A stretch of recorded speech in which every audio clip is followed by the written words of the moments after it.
Bonjour mesdames et messieurs, bienvenue à Hebdo 4, votre émission qui traite d'informations locales. Voici le contenu de cette édition du 24 mars. Visite pastorale dans le secteur Monseigneur-Matte de Monseigneur Gaétan Proulx, évêque du diocèse de Gaspé. Sophie Sturzer, coordonnatrice au service d'accueil des nouveaux arrivants de la MRC de Bonaventure, nous informe au sujet des journées de la diversité culturelle en Gaspésie. Véronique Simon, chargée de projet en sécurité alimentaire au collectif alimentaire, nous parle de leurs prochaines activités. David Thibault, coordonnateur sécurité incendie à la MRC Bonaventure, nous informe sur le nouveau projet d'alerte ciblée automatisé. Et Monique Demers, responsable du soutien aux bibliothèques, nous présente les nouveaux services offerts par votre réseau Biblio Gym. Bonne émission à tout le monde. Tout d'abord, jeudi le 21 mars dernier avait lieu à la paroisse de Saint-Godefroy l'accueil de Monseigneur Gaétan Proulx, évêque du diocèse de Gaspé, à l'occasion de sa visite pastorale pour le secteur Monseigneur-Matte. J'arrive de l'Assemblée des évêques. La semaine passée, on était à Trois-Rivières toute la semaine et on a réfléchi beaucoup à des choses comme ça, comment l'avenir de nos communautés chrétiennes, le projet catéchétique, comment faire pour renouer avec les jeunes dans notre milieu, pas nécessairement dans notre église, parce qu'il n'y en a pas, mais pas beaucoup, j'en vois pas ce matin. Hein? Mais il y a moyen de le faire. Se donner des ressources pour le faire. Je suis ici déjà dans le secteur pour visiter les communautés chrétiennes. Chaque communauté, il y en a 5, je pense. Et donc, c'est un peu pour voir le vécu de chaque communauté.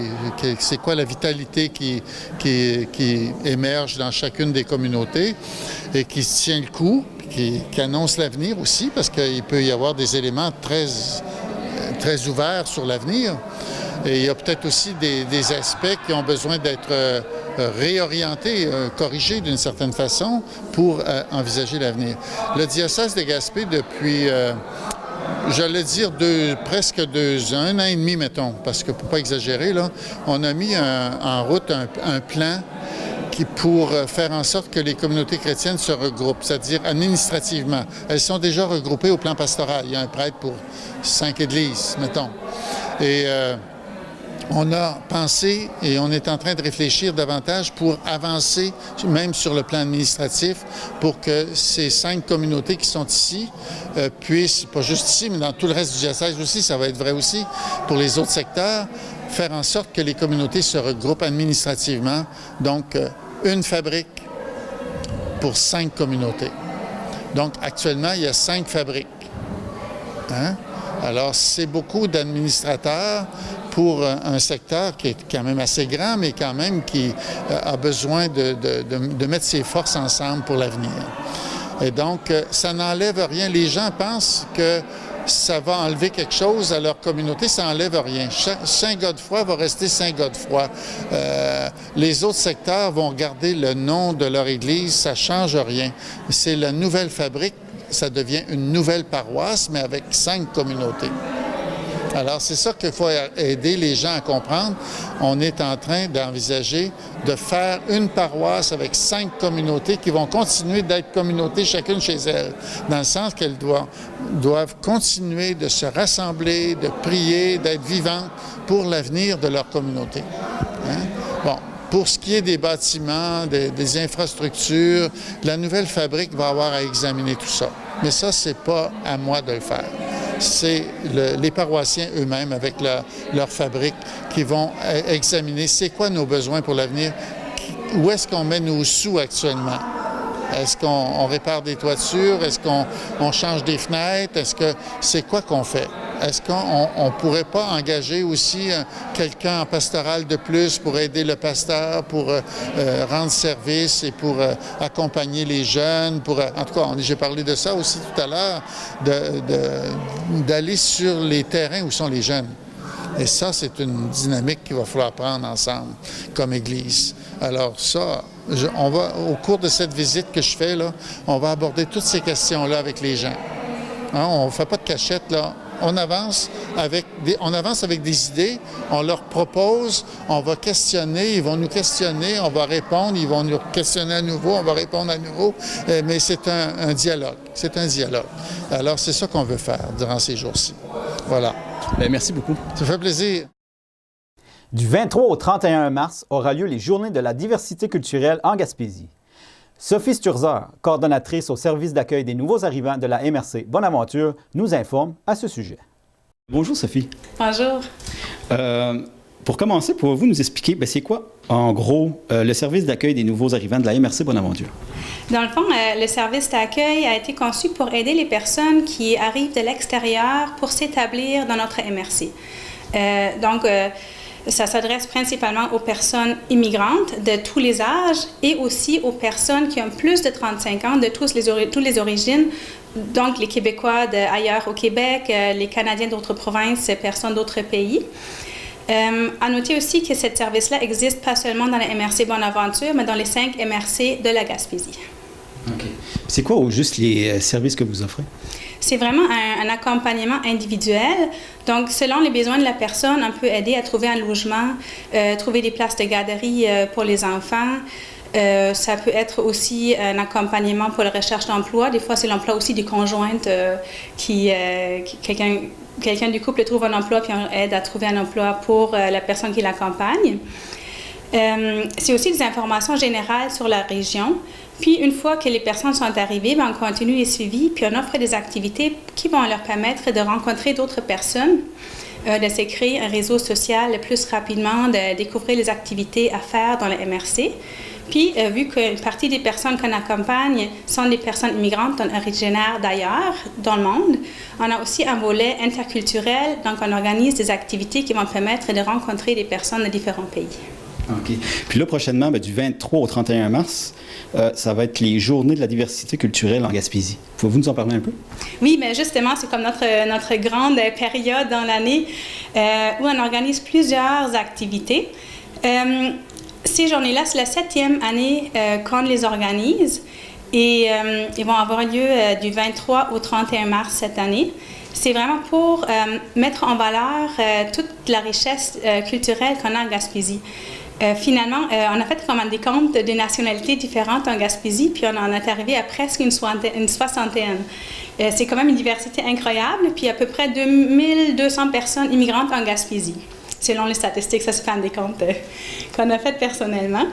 Puis on veut organiser des activités pour permettre de rencontrer toutes ces personnes-là, permettre de tisser des liens, permettre d'échanger. Et aussi de mettre en valeur tout ce que ces personnes-là apportent pour la région, parce qu'ils arrivent souvent avec un bagage culturel ou personnel très, très intéressant. OK. Puis c'est quelle activité au juste qui va avoir lieu? Alors, c'est une dizaine de journées qui se tiennent partout en Gaspésie. Plus spécifiquement dans la MRC Rocher-Percé, je vais vous souligner quelques activités. Je prends mes notes, je m'excuse. Premièrement, à la cafétéria de l'École des pêches et de l'aquaculture à Grande-Rivière, toute la semaine du 25 au 29 mars, à partir de 11h30, on peut goûter des plats de différents pays qui sont inspirés par les nationalités des étudiants internationaux du Cégep. Alors, très intéressant de découvrir l'origine des personnes à travers la nourriture.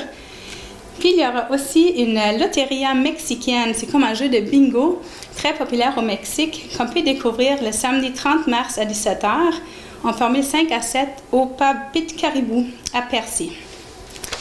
Informations sur ces activités-là, c'est auprès de Fanny Lamar au 88 689 20 80. Et là, on change de MRC, on se rend à New Richmond. Là va avoir lieu une grande soirée africaine. Ça va être vraiment un événement très dépaysant. C'est comme faire un petit voyage en Afrique avec un souper de plusieurs services qui vont faire découvrir plusieurs mets de différents pays africains, mais aussi un défilé de mode, des tam-tams, des prestations de danse, une décoration de toute la salle. Alors ça va être vraiment comme je disais, comme un voyage en Afrique. Pour cela, il y a des billets à vendre, soit au Namasté Café de New Richmond ou à la Pétrie à Bonaventure, ou on peut le réserver en appelant au 581-357-0122. Bienvenue au grand nombre aux activités, c'est sûr, mais aussi rendez-vous compte des personnes auprès de vous, autour de vous, qui arrivent d'ailleurs, qu'ils soient immigrants ou juste extérieurs du Québec ou du Canada. Souhaitez-leur la bienvenue et allez à la rencontre. C'est vraiment des personnes intéressantes. Et je vous invite vraiment d'aller les découvrir et de les inclure peut-être aussi dans votre réseau social. Plusieurs activités sont prévues pour le collectif alimentaire. Véronique Simon, qui est chargée de projet en sécurité alimentaire au collectif alimentaire à Passepébiac, nous en parle. La semaine prochaine, vous avez plusieurs activités, dont la 22e édition de la Journée nationale des cuisines collectives. Oui, la Journée nationale des cuisines collectives, c'est le 26 mars. Puis nous, on a la chance de pouvoir faire l'événement la journée même. Partout au Québec, il va y avoir dans les différentes cuisines collectives des événements comme ça pour souligner cette journée-là.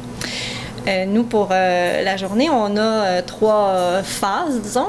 Ça commence à 9h30 en avant-midi, donc on va préparer la nourriture ensemble, ce qui va faire un peu comme une cuisine collective. Fait qu'on invite les gens à venir vivre cette expérience-là. Vous pouvez vous inscrire pour venir cuisiner avec nous, avec d'autres membres des cuisines collectives. La deuxième phase, ça va être un dîner offert pour tous. Donc, le repas qu'on va préparer va être pour tout le monde qui va vouloir venir manger. C'est gratuit, les contributions volontaires sont acceptées. Et la troisième phase, qui est en après-midi, ça va être des petits jeux pour découvrir les cuisines collectives et une discussion aussi sur le panier de base, d'épicerie de base pour savoir qu'est-ce qui devrait se retrouver dans ce panier-là. On veut entendre l'opinion des gens présents pour après ça envoyer ça au regroupement des cuisines collectives qui vont faire tout un ramassis de tout ce qui a été suggéré partout au Québec. OK. Puis ça, c'est de quelle heure à quelle heure? On commence à 9h30 puis c'est jusqu'à 15h. Jusqu'à 15h, OK. Une autre activité que vous avez cette semaine, c'est les ateliers sur les nouveaux guides alimentaires. Oui, c'est ça. Mercredi, à partir de 13h30, il va y avoir Suzette Poirier, qui est la nutritionniste au CLSC, qui va nous présenter le nouveau guide alimentaire canadien. Elle va un peu nous expliquer les grandes lignes du guide, puis nous aider à naviguer dans ce guide-là pour savoir comment on peut faire pour s'alimenter selon leurs principes. Et puis, elle va un peu aussi nous présenter, là, parce qu'on peut avoir peur du coût que ça peut engendrer, là, essayer de suivre l'alimentation, la saine alimentation selon le guide, mais elle va venir nous démystifier un peu les coûts en lien avec le nouveau guide. OK. Puis là, les gens, faut-tu qu'ils s'inscrivent pour cet atelier-là? C'est toujours préférable de s'inscrire, oui. Fait que vous pouvez nous appeler 88 752 5010, vous adresser à un membre de l'équipe pour l'inscription à une ou l'autre des activités. OK. Puis là, une autre activité en plus, dans la même semaine, c'est une cuisine solidaire. Oui, ça, on en a. C'était autrefois tous les jeudis. Là, ça va être un jeudi sur 2. Les cuisines solidaires, c'est des gens qui viennent ici. On doit s'inscrire d'avance. Ça, c'est obligatoire de s'inscrire d'avance pour celle-là. Viennent cuisiner avec nous. Donc, ils arrivent le matin. C'est un groupe différent à chaque fois. Puis, on décide à partir de ce qu'on a reçu, parce qu'on récupère des aliments des épiceries et des agriculteurs locaux. Donc, à partir de ce qu'on a reçu, on décide ensemble des recettes qu'on va faire pour la journée. C'est une journée qui commence à 9h, qui finit dépendamment là, de qu'est-ce qu'on a reçu, puis la motivation du groupe, là, entre 15h, 15h et 16h, pardon. Puis, ils repartent avec les aliments, les mets qu'ils ont cuisinés ici. OK. Puis c'est préférable aussi de s'inscrire d'avance? Oui, c'est là, on doit s'inscrire d'avance parce que nous, on va dégeler la viande en fonction du nombre de personnes qui vont venir. Donc, si vous voulez venir, vous inscrire maximum la veille. Il y a vendredi prochain aussi, à partir de 11h30, on va avoir la soupe populaire. On en a une par mois, à chaque dernier vendredi du mois. On a une soupe populaire, donc de 11h30 à 13h30. Il y a toujours 2 choix de soupe, dont une végétarienne. Et puis, ce printemps, à chaque soupe populaire qu'on a, il y a aussi un organisme invité qui vient présenter ses services. Puis cette fois-ci, ça va être Horizon Emploi qui va venir nous parler de ce qu'ils font chez eux. Les soupes populaires, c'est gratuit. On invite les gens à donner une contribution volontaire s'ils ont les moyens, mais on veut que ça soit accessible au plus de personnes possible. Puis là, il y a une levée de fonds que les Maxi font, puis qui est redistribuée à travers les banques alimentaires. Oui, c'est ça. Ça fait quelques années que ça a lieu. Et donc, cette levée de fonds-là, cette année, ils ont réussi à amasser 40 000 $ pour ensuite redistribuer dans les différentes cuisines collectives du Québec. Et donc, chaque groupe va recevoir une carte cadeau de 25 $ pour leurs achats, pour leur cuisine cette année. Et pour l'année prochaine, c'est pas encore garanti, mais ils sont en train de faire les démarches pour pouvoir réitérer cette collaboration-là avec Maxi. OK. Puis ça, c'est les gens dans les épiceries là, qui nous demandent des fois, oui, vous laissez un don? C'est ça. Ça fonctionne avec les dons. Donc, on remercie les gens qui ont fait des dons, puis on remercie Maxi aussi de faire cette collaboration-là avec nous. Nous avons rencontré pour vous David Thibault, coordonnateur sécurité incendie à la MRC Bonaventure, afin de vous informer sur le nouveau projet d'alerte ciblée automatisée Un nouvel outil prometteur pour les mesures d'urgence de la MRC Bonaventure. Ça vient combler le besoin des municipalités pour avoir un plan de com qui est exigé par la loi sur la sécurité civile. Il y a une nouvelle version qui va sortir pour le mois de novembre qui exige les municipalités d'avoir un plan de com en place pour être en mesure de envoyer des messages de sécurité civile à leurs citoyens en cas de sinistre. Le terme en cas de sinistre peut être élargi comme avis de d'ébullition, fermeture de chemin, veille de tempête hivernale, veille d'inondation, crue printanière.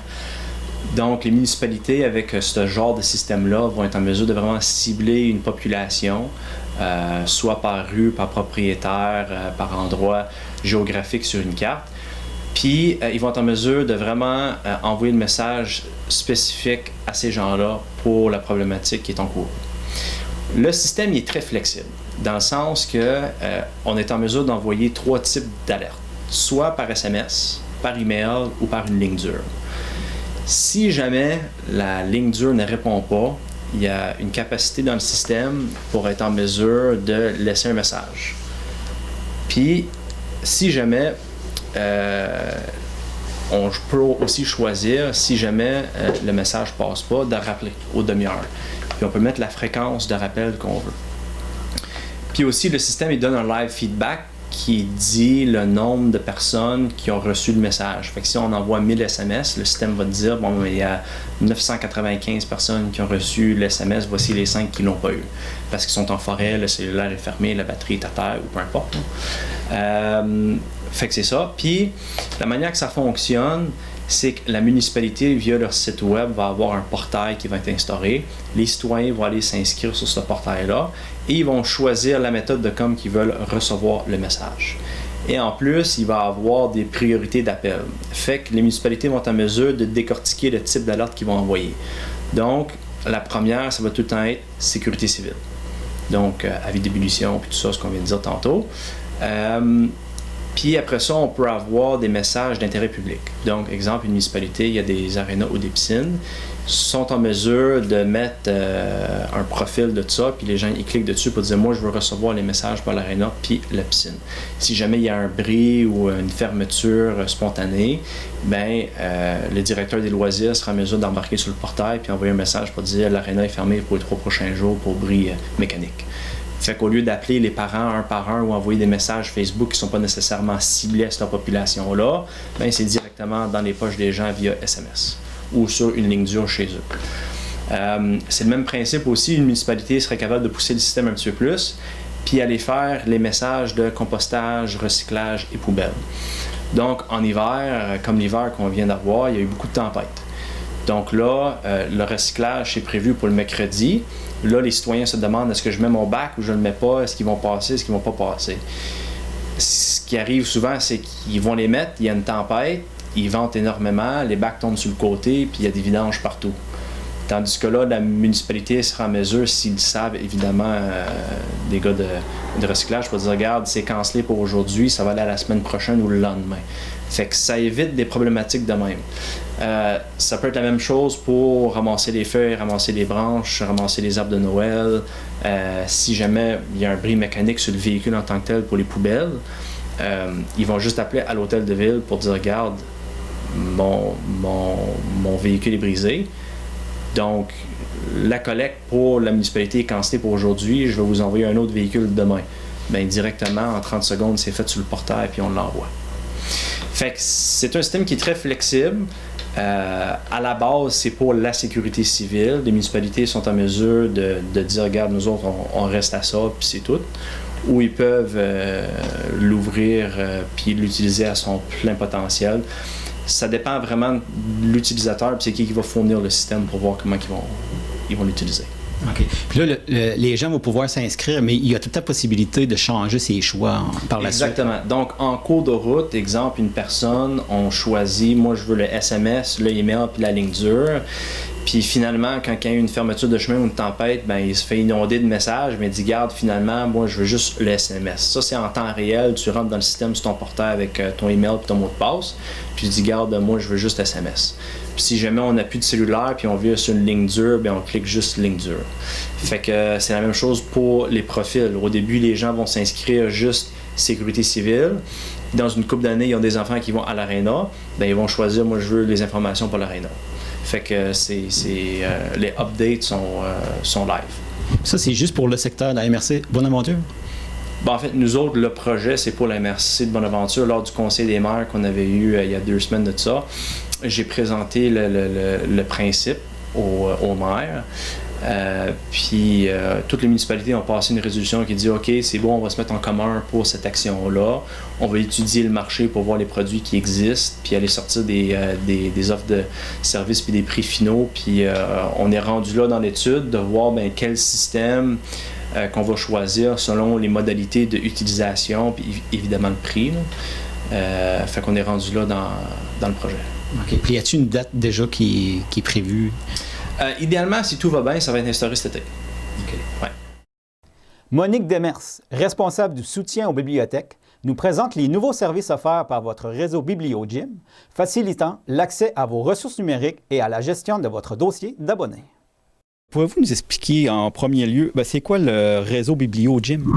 En fait, le réseau Biblio, c'est un organisme à but non lucratif qui est en soutien à toutes les petites bibliothèques de la Gaspésie et des îles. En fait, nous avons 39 bibliothèques affiliées et 3 bibliothèques associées à qui on donne des services au nom des municipalités, finalement. Puis là, vous avez des nouveaux services que vous offrez. Oui, on a des nouveaux services numériques qu'on voulait faire connaître au public. Les gens connaissent souvent la bibliothèque comme une place pour emprunter des livres, mais plus ça va, la bibliothèque, elle se développe de plus en plus. Nous autres, au réseau Biblio, on travaille en arrière de ça pour essayer de garder la bibliothèque vivante et actuelle là, avec des services numériques. On a une collection de livres numériques qui est maintenant au-dessus de 7500 livres numériques qui peuvent être empruntés de la maison, de n'importe où, sur la planète, tant que vous êtes abonné à votre bibliothèque.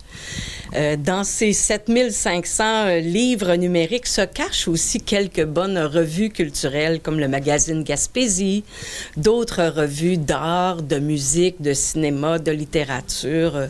Il faut aller explorer là, dans les sélections thématiques de notre site pour les trouver. Ensuite, les revues numériques, oui, on a une vingtaine de revues numériques, dont la revue Protégez-vous, auquel vous pouvez accéder, mais on accède beaucoup plus qu'à la revue parce qu'on accède à tout le contenu qui, normalement, est réservé aux abonnés. Donc, il suffit d'être abonné gratuitement à sa bibliothèque pour avoir accès à tous ces services-là. Les autres revues populaires qu'on a, ça peut être Clin d'œil, Coup de pouce, Cool. On a une revue sur la moto, sur la voile, National Geographic, les idées de ma maison. Il y en a vraiment pour pas mal tous les goûts, même le magazine des brouillards pour les enfants. Faut aller explorer pour les découvrir. Ces revues-là sont accessibles, on les télécharge sur nos appareils, puis ensuite, on n'a plus besoin d'être en ligne là, pour pouvoir les consulter. Donc, on peut télécharger toutes nos revues, les Affaires Plus et compagnie, sur notre tablette, notre téléphone ou notre ordinateur, puis de partir avec ça pour les consulter n'importe où, sans nécessairement avoir besoin d'un réseau. Ouais. Puis là, les gens intéressés, de quelle façon qu'ils s'inscrivent? Bien, en fait, là, les gens qui sont abonnés à leur bibliothèque et qui ont déjà leur carte de bibliothèque avec les 14 chiffres, ils ont déjà accès à tous ces services-là, déjà. Ceux qui ne sont pas encore abonnés à leur bibliothèque, si leur bibliothèque est informatisée dans leur localité, ils peuvent s'abonner en ligne. On peut aller sur le site web du réseau Biblio, réseaubibliogym.qc.ca. Et puis, vous allez voir, il y a un bouton « S'abonner ». Il suffit de remplir le formulaire. Et puis, vous recevrez dans les jours suivants un courriel qui va attester votre inscription et toutes les coordonnées pour vous brancher vont suivre par la poste peu de temps après. Okay. C'est quoi les avantages? Ben, les avantages, en fait, c'est qu'il y a des gens qui se déplacent pas ou qui aimeraient peu se déplacer.